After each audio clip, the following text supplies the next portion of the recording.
not an easy business. I know because I grew up on a farm. It's totally dependent on Mother Nature. And now with an increase in extreme weather events, farmers face an even greater challenge. After the 1930s Dust Bowl, Missouri was losing topsoil faster than any other state. But in the last 30 years, more than 177 million tons of soil has been saved. How? Through soil conservation practices. Dennis Mawkins farms in northern St. Charles County between the Missouri and Mississippi rivers. He has been using the no-till method for the past 5 to 6 years. We had a lot of wind erosion and rain erosion, and we wanted to get away from the erosion.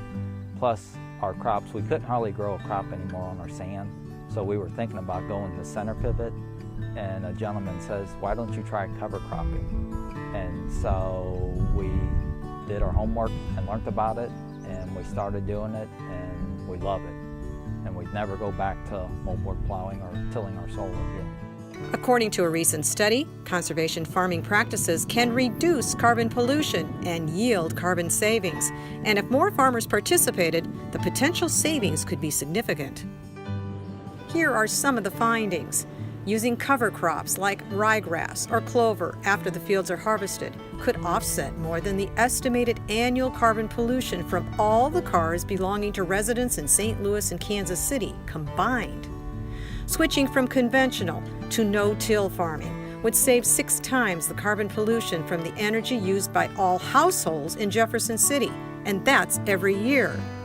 Modifying the way nitrogen fertilizer is used could avoid nearly 500,000 tons of air pollution that causes climate change. And practicing rotational grazing could offset the annual carbon pollution generated by more than 400,000 cars. But change is hard.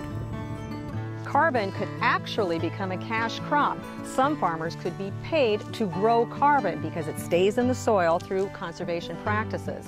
A broker buys the credits from the farmer, and then he turns around and sells those credits to an individual or organization who wants to reduce its emissions. But Mawkins disagrees with this program. My feeling is cover crop and no-tilling is very good. So why should we be getting paid to do something good? You'll always have to pay the farmer then for generations because he's doing something good. My opinion is charge the farmers, penalize the farmers that are still tilling their soil because they're the ones that are polluting and doing bad to the environment. If they feel that they're gaining more profit by tilling, then they should have to pay for that. We can't really change the weather, but we can protect our soil. And Missouri farmers are already doing that by practicing climate-smart agriculture. Keep following. I'll have a lot more stories just like this, and of course your daily forecast right here at weatherstl.com.